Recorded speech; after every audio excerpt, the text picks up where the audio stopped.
Hello, programming languages students. Welcome back in for another talk about Prolog. Here I'm actually going to start doing some examples of writing recursive functions to solve problems with lists. And we're going to do three of these examples. This is the first one. It's called member. So the idea here is one of the basic things you want to do with a list is be able to check if a value is in a list. Right, so it's something like in Java you could say if my array contains a 3, do this, right? So if you're checking if an element is a member of a list or not, we need to be able to build a recursive function for that because we need to be able to go through the whole list. And in Prolog, there's no loop, and instead we have to use recursion. So to start, with any recursive, or basically with any recursive method that you write, you're going to want a base case and then the at least one recursive case. So the base case is where you should always start. And what you want to think about is what is the easiest way for me to for me to be able to guarantee that I can return true for this problem, given the constraints of Prolog. And specifically with lists, the constraint is with breaking a list into a head and a tail, what's the easiest way to verify that an element is a member of a list? So let's set member, and let's say that the element we're looking for is x. And so we're going to have the element we're looking for as the first argument here. The second argument, we're going to be given a list. So this is the list we're checking for that element in. If we split this list um, into its head and tail, the easiest possible way to confirm that an element X is in a list is if it's at the head of a list, right? If I can split a list into a head and tail, and the item that I find at the head of the list is the same as the item I'm looking for, well, that's easy. That's great, right? That's like saying we're looking for member Yolanda in the list Yolanda, Mia, Vincent, Marcellus. Well, this is our easiest case because when we're working with lists, we always split into a head and a tail. And so if we split this list into a head and a tail, we're going to find Yolanda at the head, and it's going to match, and we'll be in a really good place. So the alternative here, the thing that is a little bit more tricky, is when Yolanda is a little bit further down the list. So let's say instead of being at the head of the list, she was down here. Well, when we split this list into its head and tail, the head is going to be Mia, and the tail is going to be this list of Vincent, Yolanda, Marcellus. So Mia and Yolanda don't match, so we're going to need to iterate again on the tail of the list, check if Vincent and Yolanda are the same, which is what this predicate will do. If they are not, we need to iterate again and split the remainder of the list into a head and a tail. And then in this case, we would finally hit our base case, where Yolanda, it would be at the head of the list. So as we iterate through, what we're really trying to do is just split the list into a head and a tail and feed the tail back in to try again. So what we need to be able to accomplish that is another member predicate that takes x, and really importantly here, I'm going to stop before I write the rest of this. Notice that we have h and t, not x and t. If we put x here, we're basically checking the same thing. The item we're looking for would have to be at the head of our list. If we give them different variables, different variable names, x and h, then these are no longer required to be the same, right? So this is the case for if they are the same, and this will be the case for if they are not the same. So if the member we're looking for and the head of our list are not the same, we need to recursively call member, given the same element we're looking for. So we want to pass that along to the recursive call. And we want to pass the tail of the list to our recursive call. So the idea here is we take a list, we look at our list. We're going to go through our predicates, first this one and then this one. We look at a list.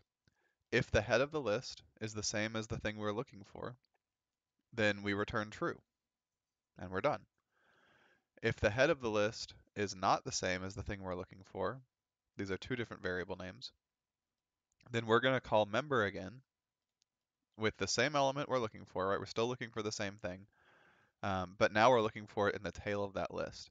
And so if you follow this pattern recursively, and we'll walk through an example here, you'll see how this will end up finding every possible, this will end up identifying true for every possible word or element that's contained in the list.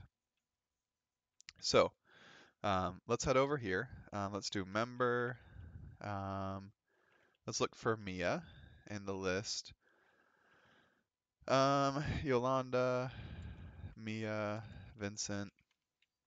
Actually, you know what? For the first example, we should leave it at the head. So Mia, Yolanda, Vincent, and Jules.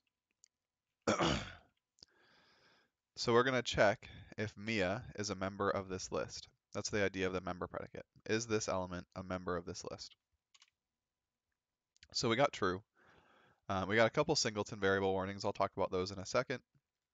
But we got true, and then we got a false. So the reason we got true and false is that this evaluated to be true. This is the first thing we checked.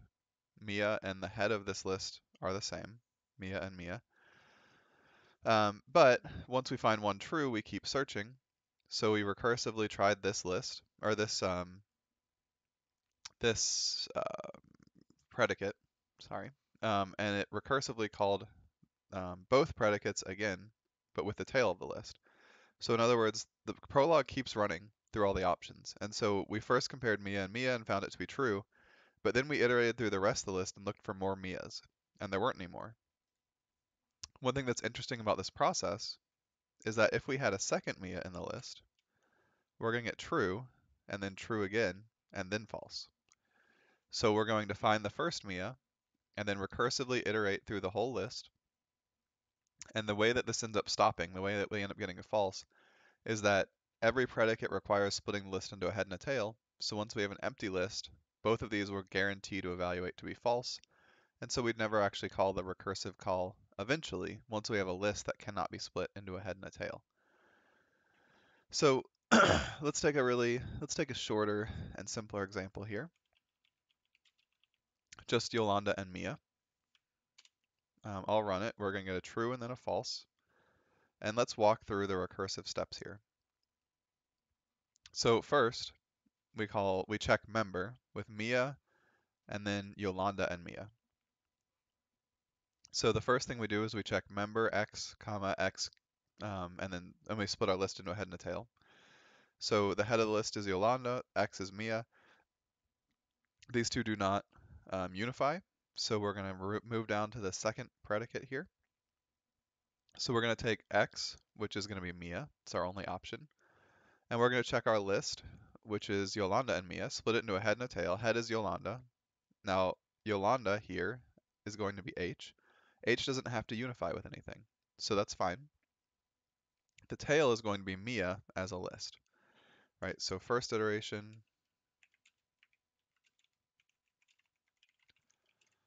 we have H is Yolanda, X equals Mia, and T equals Mia, but as a list. And so we call member again for our second iteration. And we're going to pass in Mia as X and Mia as a list as the tail here. So we're going to come to our first member here, and X and X are the same. If we split this list into a head and a tail, we're going to get that X equals Mia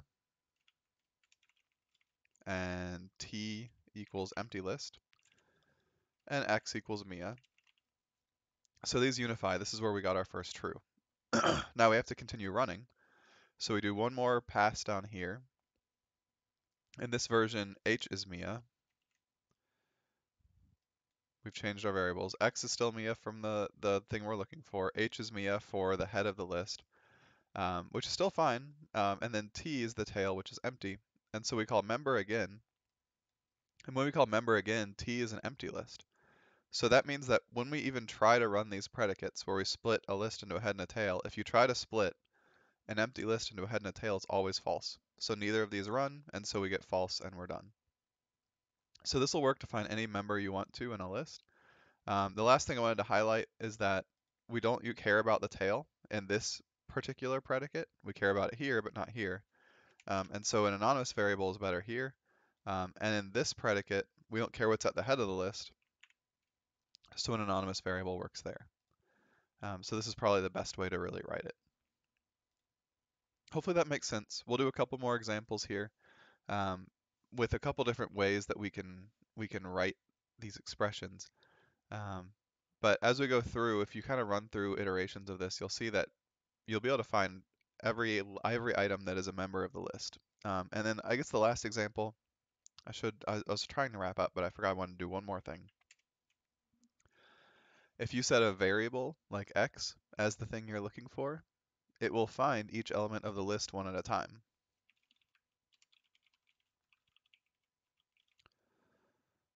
Um, so if you have a 5-element list, as we iterate through, it's going to find every possible x that is in the list. So this is a good thing to go back and look at as well. What happens if you put variables in? And so hopefully this makes sense. We'll do a few more examples. Really the best way to learn Prolog is to watch a few examples and then try a few problems where you can look up the solution. You'll see a 99 Prolog problem set in Moodle that you could look at. So take a shot at that. But we'll do a couple more examples before I turn you loose. See you next time.